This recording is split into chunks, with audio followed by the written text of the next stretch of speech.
Bismillahirrahmanirrahim. Assalamualaikum warahmatullahi ta'ala wabarakatuh. Alhamdulillahi rabbil alamin. Wal'aqibati lil muttaqin. Wassalatu wassalamu ala rasulil karim sayyidina wa maulana Muhammad wa ala alihi wa sahbihi ajma'in. Rabbi shrah li sadri wa yassir li amri wahlul 'uqdatam min lisani yafqahu qawli. Wala hawla wala quwwata illa billahil 'aliyyil 'azim.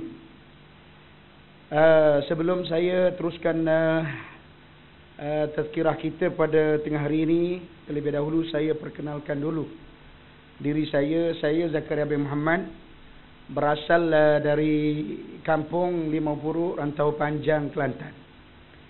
Saya mendapat pendidikan terakhir di Universiti Al-Azhar tahun 1996 hingga 2000. Saya sebenarnya tak mengaji sekolah, kita mengaji pondok.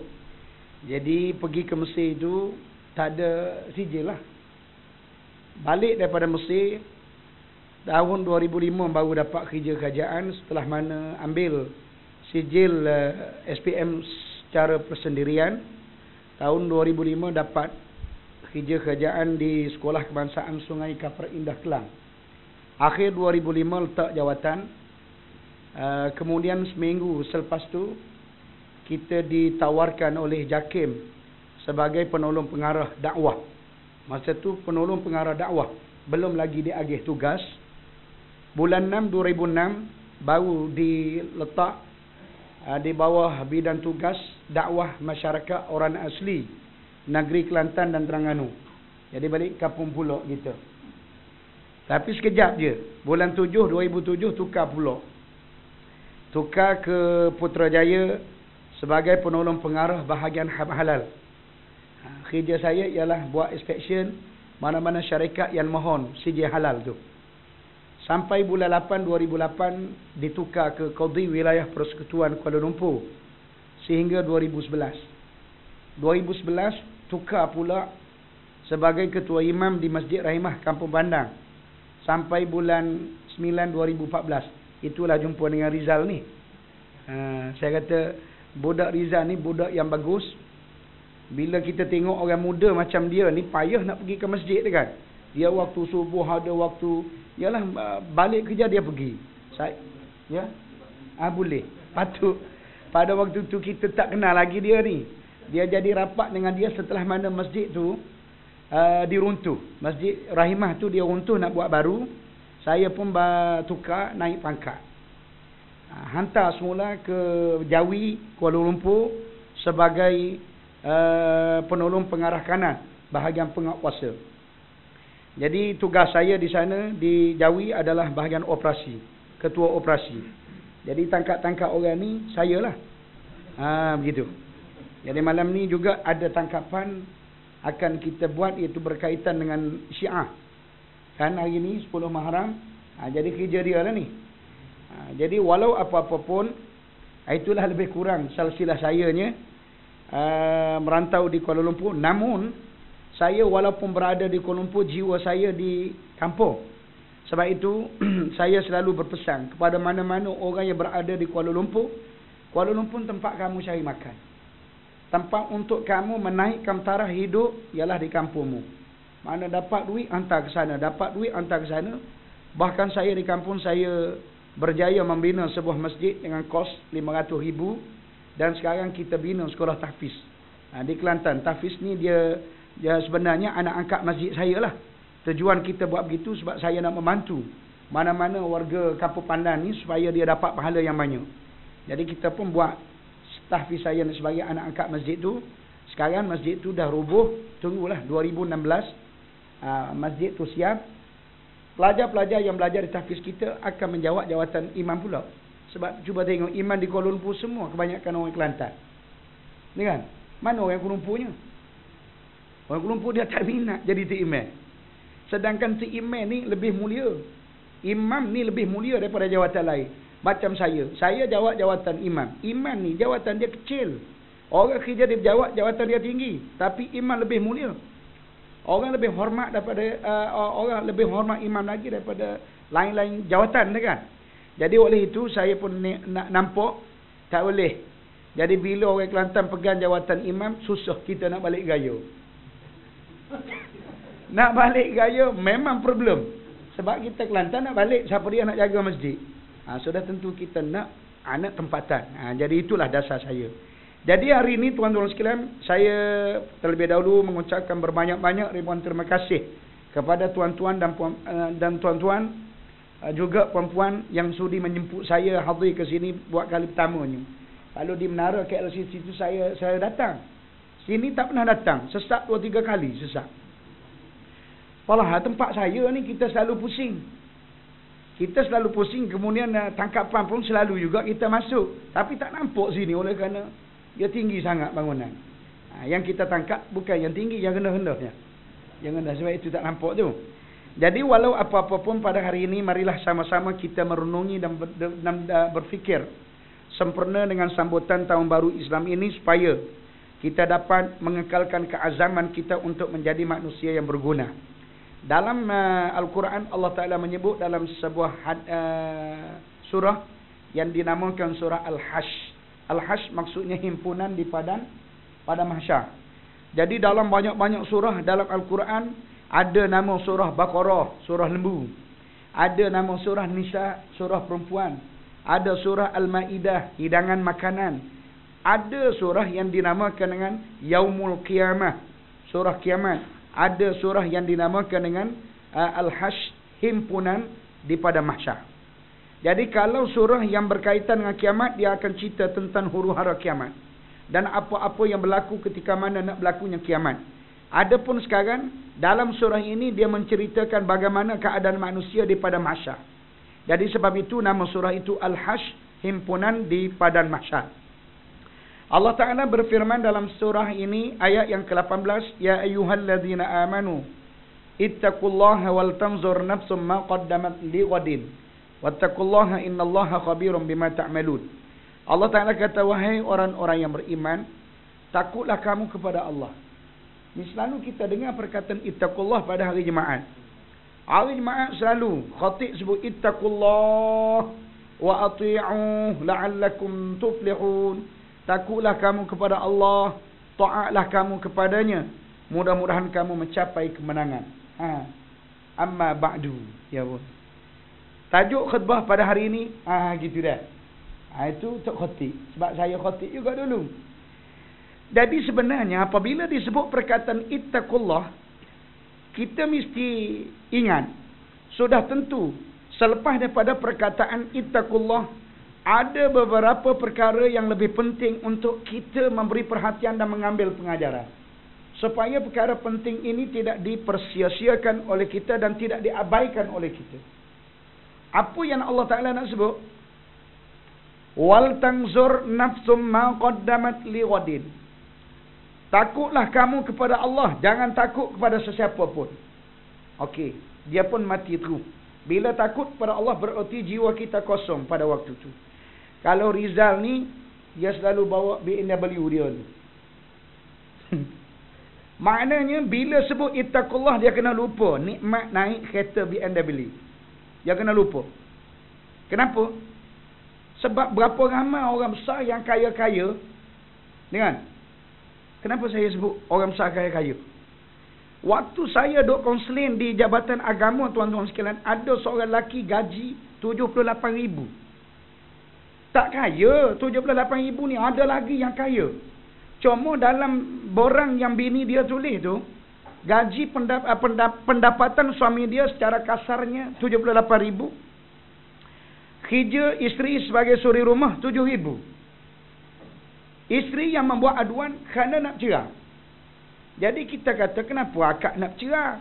Akak tak sayang ke 78,000 gaji tok lelaki ni? Dia pula ceramah saya. Pak Puan. Dia kata, 78,000 ni Ustaz. Ustaz nampak saja angkanya banyak. Tetapi jiwa yang saya alami sekarang tak pernah saya rasa aman. Serabu. Dia kata, Kak tak payah ceramah saya lah, saya tahu dah. Sekarang ni saya nak tanya Kak sebab apa tu je. Dan ceramah kita pula. Kenapa jadi gitu Ya manusia ni apabila dia berdepan dengan masalah, baru dia jadi baik. Selagi mana tak depan dengan masalah, memang dia jahat. Kan? Jadi maknanya, dalam ayat ini takut kamu kepada Allah. Mana? Bila mu kaya, mu jangan bangga dengan kekayaan kamu. Bila kamu seorang yang berpangkat, mu jangan kekalkan dengan pangkatmu. Kalau mu seorang yang raja, kamu jangan kekal dengan status raja kamu. Kamu kena ingat takut kepada Allah kerana Allah Maha Kuasa segala-gala. Lepas tu baru dia beritahu, wal tanzur nafsum ma qaddamat li ghadin. Setiap jiwa hendaklah memerhatikan apakah yang telah dilakukan oleh mereka sekarang ini, layak atau tidak mereka memperoleh ganjaran pahala di akhirat. Itu yang dia nak suruh kita mikir tu. Tolong kamu lihat sekarang ni apa yang kamu lakukan. Apa yang kita lakukan sekarang ni boleh ke tak boleh, atau layak ke tak layak kita terima pahala di akhirat. Sebab apa dia dalam ayat ini Allah Ta'ala sebut begitu? Sebab tuan-tuan dan puan-puan kena faham, dunia ni bukan tempat untuk kita hidup selama-lama. Dunia adalah tempat sementara untuk kita mencari bekalan sebanyak yang termungkin. Sebab itu budak-budak kita bila nak kahwin, wajib dia masuk kursus perkahwinan, kan? Jadi kursus perkahwinan tu di zaman saya buat dulu. Di zaman saya ni style suka defend orang bawah. Jadi pada waktu tu bayaran kursus perkahwinan RM80. Lepas tu naik, minyak naik. Kerajaan naik minyak masa tu. Bila naik minyak, siapa dia jadi mangsa? Ni ialah orang bawah tu, orang bawah lah. Ni orang nak incas kursus perkahwinan ni. Sudah tentu syarikat dia ambil RM80 itulah nak bayar sijil. RM80 itulah nak bayar buku, nak bayar file, nak sediakan alat-alat kursus, nak sewa bangunan, lepas tu nak sediakan makan minum. Agak-agak berapa sen dia dapat? Jadi bila pusat toke-toke, pusat kursus mai jumpa dengan saya, dia mengadu, dia kata, teruk kita Ustaz, saya bawa dalam mesyuarat supaya dinaikkan yuran kursus RM80 kepada RM120. Semua menentang saya belaka. Dia kata tak boleh. Bila kita naik kepada RM120, berartinya siapa dia akan menjadi mangsa? Rakyat. Orang ni RM80 pun tak boleh nak bayar dah, RM120 lah kita boleh bayar. Saya kata begini, ya betul lah, orang ramai menjadi mangsa. Apa peranan Baitul Mal? Yang kita duk minta zakat tu apa lah bapak ke apa? Inilah tempat kita nak tampun. Mana-mana orang susah, kita guna peruntukan Baitul Mal, tampun kesusahan dia orang. Mana-mana yang kaya, dia gunalah duit dia. Bawa adil. Sebab itu kalau kita tengok sekarang, bila minyak naik, siapa dia jadi mangsa? Orang besar, dia naik kereta, minyak free. Dia. Minyak free dia. Hak jadi mangsa, hak bawah ni. Hak bawah kena bayar. Jadi, akhir sekali tak menang saya. Kalau juga saya. Kita tak setuju juga, cuma kita provokasi je. Dengan jadi kita kesian juga, cuma nak tahu hebat kau ada orang ni berujar. Lama-lama tuan-tuan sekalian, selepas mana kursus perkahwinan ni dulu tak wajib sangat. Dulu diwajibkan kepada orang yang bukan aliran agama. Orang yang aliran agama diberi excuse, tak wajib hadir kursus. Lama kita wajib semua sekali. Tak kira agama tak agama, wajib. Bila wajib semua sekali, peningkatan jumlah perceraian terlalu banyak pula wilayah. Kita pula dimaki hamun oleh sebahagian daripada NGO. Dia kata makin hebat ceramah perkahwinan, makin meningkat apa dia punya perceraian. Allah kata kita nak jawab lagu mana? Kita kata, saya pertahankan. Saya kata selibas sukatan pelajaran yang diajar dalam kursus perkahwinan memang cantik, tak boleh kita pertikaikan. Hada tu dia kata kenapa berlaku perceraian? Itu masalah personal. Cuba tengok individu yang hadir kursus. Saya kursus juga. Lepas tu saya perhati. Saya kata semua pusat kursus, tolong bagi slot ceramah saya pukul 2. Pukul 2 dia sampai pukul 4. Kenapa saya nak pukul 2? Saya nak tengok siapa dia tak semaya suruh. Kan? Sebab dia break pukul 1. Pukul 1 dia makan dan semaya suruh. Pukul 2 masuk. Jadi saya pukul 1 saya pergi dah. Bila pergi saya makan sama dengan dia orang semua, saya duduk dalam bilik terpekati. Tengok budak ni ramai tak semaya. Lepas tu pukul 2 masuk kursus semaya tak semaya. Bila tak semaya saya suruh pergi semaya lah. Saya kata pergi semaya. Tak semaya juga. Saya kata bila awak tak semaya awak kena ingat CJ awak saya akan tahan. Awak tak tahu saya siapa. Awak ingat saya ni macam pecalang biasa. Saya ni pegawai di Jabatan Agama. Pusat kursus perkahwinan di bawah saya. Saya boleh tahan CJ awak. Oh baru pergi semaya. Maknanya CJ tu lebih besar apa? CJ lebih besar daripada agama. Jadi buat research. Buat research. Rupanya peningkatan perceraian ini berlaku di wilayah persekutuan bukanlah kerana sukatan pelajaran kita terlalu rendah. Rupa-rupanya kerana faktor yang bercerai di wilayah persekutuan ialah orang yang kahwin di lain-lain negeri. Awak negeri Johor, nikah di Johor, mai kerja Kurupu, cerai di Kurupu. Hak Kelantan begitu juga, waktu nak menikah balik kampung menikah. Tapi waktu cerai, dia cerai tempat dia bergaduh. Jadi akhir sekali, dia kata kalau begitu, hak sebenar-benar wilayah persekutuan menikah wilayah dan cerai wilayah berapa? Kita pun tengok angka tak banyak. Alhamdulillah. Maknanya kursus kita tu memberi kesan. Baik. Apabila kita mengimbas kembali ayat ini, wal tanzur nafsum ma qaddamat lighadin. Tolong kamu lihat apa yang kamu lakukan sekarang ini layak kata layak kamu terima ganjaran pahala dia di akhirat. Tuan-tuan kerja di Esso Mobil kan? Ni tempat minyak kali kan? Minyak apa ni? Esso.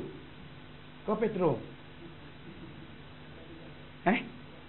Tak ada dah. Lepas tu buat apa dah? Buat minyak juga dah. Okey. Maknanya syarikat ni syarikat kaya ni, bos dia ni.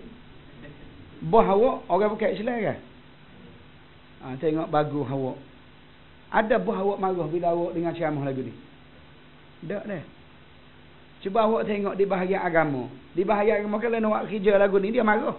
Dia kata tak payahlah. Tak ada dalam SKT ni. Duk dengan ceramah. Sebab itu saya bersembang dengan staff KTM tadi. Saya pergi makan KTM dia. Orang KTM dia ada uniform putih kan? Putih tapung biru kot. Cuba awak tengok di Masjid Negara. Waktu Zuhur penuh siapa dia? Waktu Asar penuh siapa dia? Waktu Maghrib, waktu Isya, waktu Subuh. Saya kata bagus puak-puak anta bukan orang agama. Cuma anta faham agama.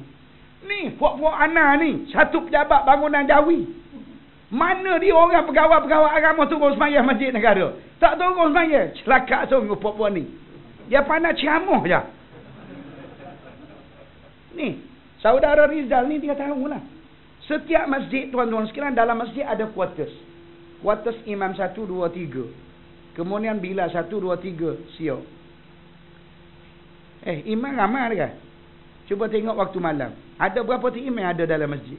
Seorang je turun. Hak tugas tu turun. Hak tak tugas, dia duduk di rumah dia. Lepas tu bagaimana kita nak gemilan agama kita? Agama kita tetap tidak akan menjadi kegemilangan oleh kerana orang yang sepatutnya membawa obor agama ini tidak menjadi simbol yang terbaik. Jadi walau bagaimanapun dalam ayat ini dia tak sebut tu imam kamu, ustaz kamu ataupun siapa ke kamu. Allah Ta'ala kata mu kena lihat apa yang kamu lakukan sekarang ini layak ke tidak mu terima ganjarannya di akhirat. Kalau tak layak tolong fikir balik. Tolong kita fikir balik. Jadi apabila berbalik cerita 78,000 tu, akhir sekali dia berakhir dengan perceraian. Waktu nak cerai lama. Waktu nak cerai saya jadi bingung kepala. Sebab apa? Sebab saya konseling dua-dua. Konseling tok lelaki, konseling bini. Beritahulah ke tok lelaki dia cerai lah awak siap bini awak. Dia kata Islam ajar orang suruh cerai ke usah. Tok lelaki dia. Kita pun jadi bingung. Mengajar aku sedangkan mu tak jalankan tanggungjawabmu. Kita tahu dah duit dia tu kalau 75,000 tuan-tuan sekalian. Banyak sumbarian haram ni orang kontrak ni. Ya banyak rasuah. Dengar, kita tahu dah, kita boleh agak dah. Cuma kita tak kata lagi lah. Akhir sekali saya beritahu ke bini dia, dah kak tak nak dengar juga saya, kak pergi ambil peguam. Bini dia ambil seorang peguam, tok laki ambil 2. Lepas tu bila Bini dia tahu tok laki ambil 2, dia ambil 2 peguam, tok laki ambil 3. Beres. Tak selesai. Tok laki duit banyak, bini tak ada duit. Akhir sekali main jumpa dengan saya pula. Dia kata, Ustaz, lagu mana pening dah saya ni.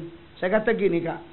Tak usah nak main peguam-peguam lah. Daripada Kak duk bayar peguam, baik Kak wis saya duit. Saya ni letih dah duk nasihat Kak berapa banyak dah Kak jumpa dengan saya. Peguam ada dia sama supaya saya sama. Dak, tapi peguam dapat duit banyak. Peguam sama ada menang ataupun kalah, dia tetap dapat bayaran. Saya tak dapat pula sambut. Bukan saya nak suruh Kak bayar. Cuma nak suruh Kak dengar ni. Dengar apa yang saya nak beritahu ni. Harta apa dia, Ustaz? Yang terbaik bagi Kak, Kak telefon ke suami Kak, suruh suami bini seorang pula. Cek. Suruh bini dia ni beritahu tok laki, suruh tok laki dia bini seorang pula. Nak marah kau saya dia. Dia kata molek. Dalam suasana saya ni berdepan dengan masalah begini, nak suruh dia pula tambah. Kata Kak dengar dulu, tak habis lagi sama saya tu. Apa tujuan saya suruh tok laki Kak tu nikah seorang pula? Tujuan apabila tok laki Kak ni dapat bini baru, dia akan tinggal akaknya. Bila dia tinggal Kak, selama 4 bulan Kak boleh pergi ke mahkamah buat tuntutan fasa. Kaedah orang lelaki, kullu jadid lazid. Semua benda baru sedap belaka kan. Orang lelaki kalau benda baru dia apa ya? Dia tinggal tu bini hak lama ni. Dia kata ustaz beritahu dia. Saya pun telefon pula tok lelaki dia mari jabat. Kata Syekh, masalah hantar berapa lama dah duk main lagu ni? Dia kata 9 bulan. Dalam tempoh 9 bulan berapa kali awak tidur dengan bini awak? Dok sekali abu. Bodoh kau jadi orang panggil. Orang lain boleh setiap malam, kita 9 bulan tak boleh bodoh. Orang tanya mu cerai kau dah? Tak. Atau bini mu kau? Ya. Kenapa tak boleh?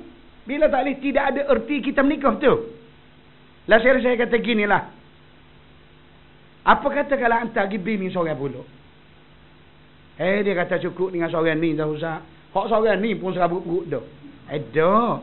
Kalau hantar bini seorang pula, dia biasanya orang puan ni, kalau dia tahu tok laki dia bini seorang pula, dia mesti akan berubah menjadi baik. Kenapa? Sebab dia nak badi nak badi tunjuk siapa dia hebat dalam melayani tok laki. Dia kata molek juga tu. Ada tengah nak main kahwin lagu tu, dia payah sikit bila nak poligami. Kok mana pun laki ni kena pergi ambil kebenaran poligami di mahkamah. Bila sampai di mahkamah, mahkamah akan tanya. Ini jadi masalah. Akhirnya tak selesai juga. Kenapa? Sebab suami ini tak boleh nak sabar. Saya ikut mula. Tak cerah, tak boleh nak cerah. Makan masa yang lama, lah sekali jumpa pula dengan saya terakhir. Saya kata, ni saya amaran kali terakhir untuk awak, mari jumpa dengan saya. Cukup. Saya tak nak tengok lagi dah muka awak. Hari ni saya nak kata putus kepada awak nak kedak bini awak. Kata tok laki dia, ya saya sayang kepada bini. Saya tanya bini dia, awak Kak sayang kedak kata laki Kak? Tak sayang. Sebab apa Kak tak sayang? Dia hina keluarga saya. Apa perkataan yang dia hina? Dia sebut ayah saya begini. Kata awak tak jaga mulut. Bila awak tak jaga mulut, awak kena terima hakikat awak, pergi cerailah dia. Kata Syekh, hantar kena cerai. Kalau hantar tak cerai, anda beri sokongan kepada bini hantar untuk cerai. Lagi hina hantar. Baik hantar pergi cerai dengan cara baik. Pergi ke mahkamah, cerailah dia dengan cara baik. Lepas cerai, dia pun main ngadak saya pula lah. Dia kata, anak-anak saya nak jaga belaka. Tak payah jaga anak.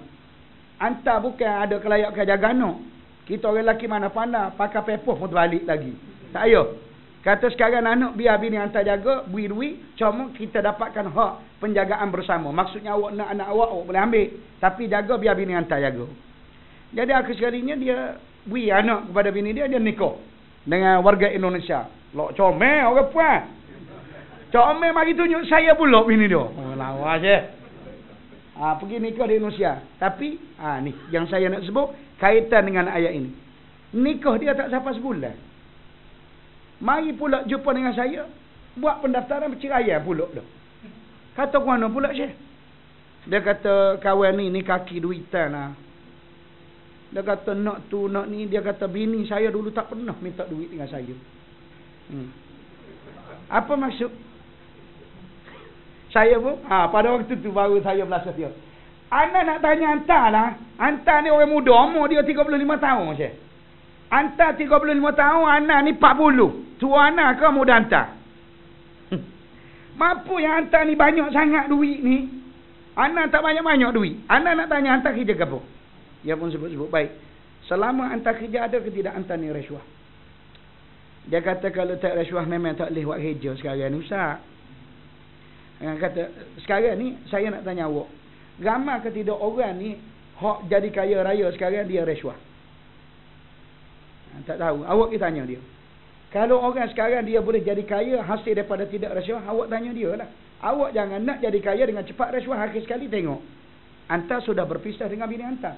Mana perpisahan berlaku ini disebabkan hilangnya keberkatan dalam rumah tangga. Sebab itu dasar kita sekarang tuan-tuan sekalian bukan dasar nak hidup bahaya. Dasar kita sekarang adalah dasar mencari bekalan sebanyak yang termungkin untuk kita berbahagia di mana? Di akhirat.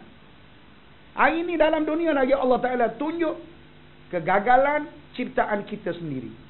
Iaitu anak 4 orang sudah bercerai. Yang jadi mangsa anak. Bila bercerai anak jadi mangsa tuan-tuan sekalian. Tapi saya tak tahulah, mungkin dia tak balik sebab bini dia menikah dengan orang lain pula. Bini dia tu selepas habis edah menikah dengan ustaz mana tahu? Mari pula jabat nak daftar. Bawa dua-dua. Ustaz tu bawa dua-dua bini. Mana bini hak tua dengan kawan ni. Mari jumpa ustaz ni, suami saya. Ini madu saya. Oh kemah. Duk dua-dua. Maknanya apa? Syekh? Maknanya orang perempuan pada hari ini dapat menerima hakikat poligami. Nah. Awak jangan suka-suka. Jadi kita orang lelaki bersedia untuk poligami, kerja kuat. Biar duit banyak, bila sampai satu masa kahwin terus. Sama ada seorang, 2 ataupun 3, 4. Ni kan? Kak setuju kak? Kak ni setuju tu. Baju biru. Hak depan ni tak setuju. Mana ni? Kena setuju poligami ni seronok. Kita dapat kawan yang ramai. Anak yang ramai. Cuba awak tanya Cina. Cina sekarang kenapa ramai puak-puak dia beranak? Dulu Cina tak ramai anak. Sebab Cina dalam statistik dia nak menguasai Malaysia. Seperti mana orang Melayu kita jumlahnya lebih ramai daripada bangsa-bangsa yang lain. Sekarang kita berambat dengan Cina. Kita berambat dengan Cina. Kita sekarang orang kita tak nak beranak. Bila tak nak beranak tambah bini. Itu kaedah dia. Kan bini kita tak boleh beranak kan. 3 orang pun doktor sipu. Apa dia? Peranakan. Bila sipu peranakan tak boleh beranak dah Syekh. Lepas tu cara nak dapat anak. Ambil anak angkat. Awak pergi ambil anak angkat. Awak pergi ke hospital. Doktor kalau ada anak zina tu begini. Tak payah awak jaga anak zina. Anak zina dia tidak akan membesar dengan pembesar yang terbaik. Sebab dia daripada spesies yang tak berapa comel. Cara ni awak ambil ibu tu. Ibu pada anak tu. Cukup no, marah pula. Baik. Wala takunu kalladzina nasullah. Jangan kamu menjadi seperti orang yang lupa kepada Allah. Apa maksud saya? Ni di bangunan awak ni berapa ramai? Hak Melayu Islam. Agak-agak. Siapa 100 orang? Katakanlah 100 orang dekat. Hak mari berapa orang? 50. Makna 50 lagi? Tu 50 lagi dalam ayat ni. Jangan kamu menjadi seperti orang yang lupakan Allah. Hak 50 tu, mana orang yang lupakan Allah. Fa'ansahum anfusahum. Bila kita menjadi orang yang seperti lupakan Allah, Allah akan jadikan kita lupa kepada diri kita sendiri. Akhirnya, ulaika humul fasikun. Mereka lah orang-orang yang fasik. Bila disebutkan fasik, sudah tentu orang ni akan dimasuk ke dalam neraka oleh Allah Ta'ala bila mati. Bila mati masuk neraka dulu. Orang Islam terbagi kepada 3 golongan. Golongan yang pertama dinamakan Islam mukmin. Hak ni masuk syurga. Mati masuk syurga. Yang kedua Islam munafik. Mati masuk neraka. Yang ketiga Islam fasik. Mati masuk neraka. Maknanya 3 golongan orang Islam ini, 1 golongan saja masuk syurga. 2 golongan lagi masuk neraka. Siapa dia munafik? Siapa dia fasik? Munafik ni maksudnya orang yang pura-pura Islam. Sebenarnya dia tidak Islam pun. Cuma menampakkan dia orang Islam. Itu orang munafik. Dia lebih jahat daripada fasik. Fasik ni dia menampakkan dia jahat secara terang-terangan. Menampakkan kejahatan dia secara terang-terangan. Sebagai contoh mudahlah. Mana budak-budak sekarang dia berkapa kan. Dia bawa betina pergi ke mana, itu fasik.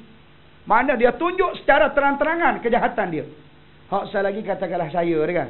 Awak nampak saya macam ustaz dah. Awak semua kata saya baik.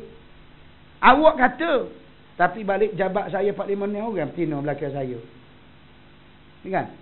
Makna saya ni adalah golongan munafik. Yang berpura-pura depan awak jangan nampak baik. Tapi belakang awak saya ni kaki betina. Paling hebat sekali. Jadi orang ni Allah Ta'ala sebut dalam surah Sajdah. Innal munafiqina fid darqil asfali minan nar. Sesungguhnya orang munafik ini akan diletak oleh Allah Ta'ala dalam api neraka, di dasar neraka. Dalam neraka, bawah sekali. Itu tempat orang munafik. Orang munafik ni timbul dia waktu Nabi berada di Madinah. Waktu Nabi berada di Mekah, orang Islam dengan kafir. Ya. Tidak Islam, kafir. Kalau tidak kafir, Islam. Dua tu. Bila Nabi berhijrah ke Madinah, setelah mana berlakunya peperangan yang pertama dalam Islam. Perang apa? Perang Badar. Lepas berlaku peperangan Badar, ramai orang kafir takut. Kenapa?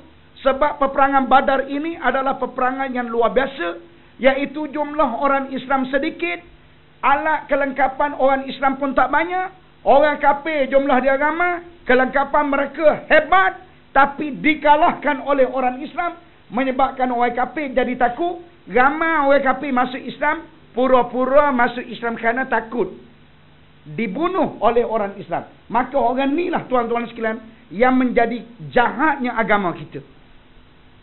Kita nampak baik, tapi sebenarnya dia yang menjahatkan kita. Jadi orang munafik ni tuan-tuan sekalian, tolong kita fikir bersama-sama kita berada di pihak yang mana, supaya jangan salah seorang daripadanya kita. Jadi sebab itu tuan-tuan dan puan-puan yang saya kasih sekalian, saya amat mengharapkan tuan-tuan dan puan-puan supaya amalan seperti ini dijadikan amalan harian kita. Sebab kita kerja pagi keluar rumah, balik petang. Malam letih dah. Jadi kalau ada di tempat kerja kita menganjurkan pengajian seperti ini, tolong jangan kita lepaskan ruang, datang sejam untuk mendengar. Kenapa? Inilah pembela kita di akhirat nanti. Siapa dia nak bela kita? Siapa dia nak bela? Ni orang tua ni.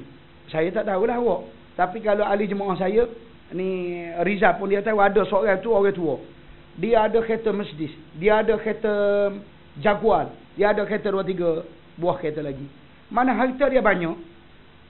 Bini mati lama dah. Nak kahwin dengan orang lain, anak tak beri. Anak dia kata, abah jangan kahwin. Kalau abah kahwin, berartinya harta abah ni akan diambil oleh isteri abah yang baru. Jadi menyebabkan bapak dia ni nak kahwin, jadi bengong. Sebab dia nak kahwin, anak tak bagi. Ayah dia mai jumpa dengan saya. Macam mana nak buat ni Ustaz? Anak saya tak benar. Saya nak kahwin. Saya tanya dia, sebab apa anak tak benar?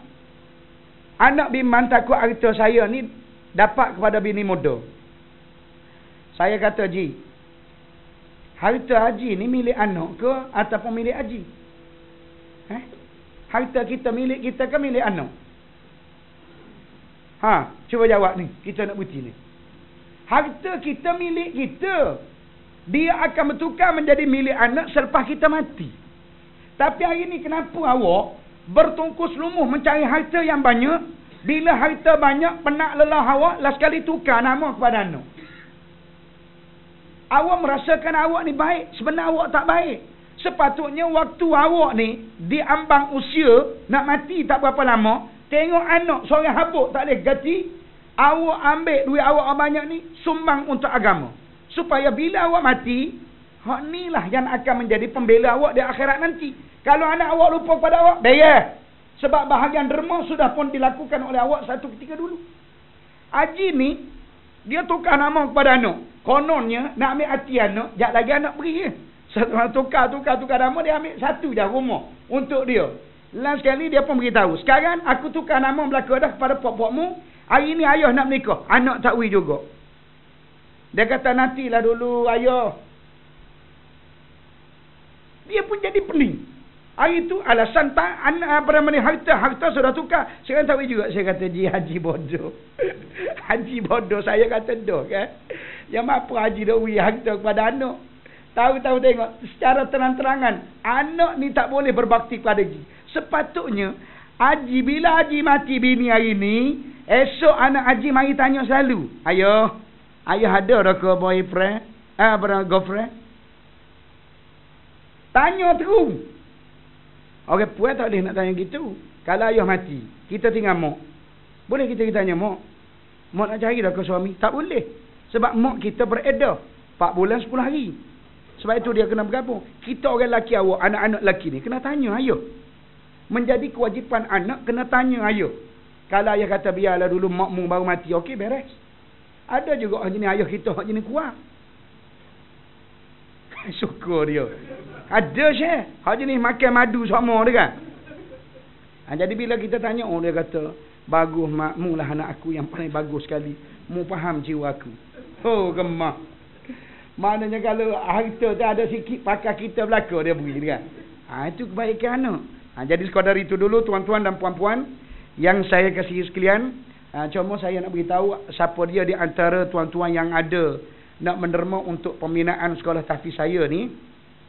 Tahfiz saya ni macam Rizal tahulah. Tahfiz ni anak angkat Masjid Rahimah. Jadi sekarang masjid kita rubuh selama 2006 baru siap. Baru kita akan adakan tabung semula. Dulu kita ada satu tabung dalam masjid untuk memberi ruang kepada orang ramai menderma untuk amal jariah. Jadi oleh kerana masjid untuk tak ada lah surah-surah lain dia tak nak terima tabung ni sebab dia sendiri pun tak ada imkan kan. Jadi untuk siapa dia yang nak menderma bagi pembinaan sekarang ni, yang pertama ni pembelian wakaf tanah. Tanah ni yang saya nak beli 3,5 ekar dengan harga 560,000. Sekarang kutipan kita sudah ada 250,000. Jadi tu ada sikit lagi. Lepas tu yang keduanya pembelian van community multi purpose. Yang kalau tuan tengok di masjid ada kan. Masjid ada, di sana pun kita nak ada satu van. Van ni ada dah sebuah. Van tu buruk. Bila buruk, dia kegunaan van ni yang pertama sekali untuk pelajar tahfiz, yang kedua untuk orang kapur. Orang kapur ni bila berlaku kesakitan kita nak bawa dia ke Kota Baru, sebab bila nak tunggu ambulan tak tahu bila nak siapa. Oleh kerana 5 Puruk ni dia jauh sikit daripada Kota Baru. Lebih kurang 60 km dengan Kota Baru. Jadi jauh. Yang ketiganya rumah guru serta dengan dewan makan lah. Dewan makan tu ada dah cuma tiri. Jadi tak lama lagi Kelantan akan menuju musim tenggojuh. Jadi dia tiri peruntukan dewan makan lebih kurang 25,000 termasuk semua besi-besi lah. Jadi kalau tuan-tuan ada duit tak berapa comel tu, duit interest kan. Duit interest tu boleh beri juga. Sebab ada kita nak buat longkang. Seperti mana yang dulu ada orang tu dia beri 70,000 duit interest dia. 70,000. Banyak Syekh. Dia kata ustaz jangan geger bising. Malu saya kepada orang. Saya kata tak apa. Jadi duit-duit orang menang judi ni, hak saya takut orang judi tu, banyak tu dia boleh tu. Orang hak judi tu, judi ni hari Rabu Syekh. Sebab tu operasi kita rumah judi hari Rabu. Awak jangan pergi judi lah hari Rabu. Takut jumpa dengan saya. Aku qouli hadza wa astaghfirullahal azim li wa lakum. Assalamualaikum warahmatullahi wabarakatuh.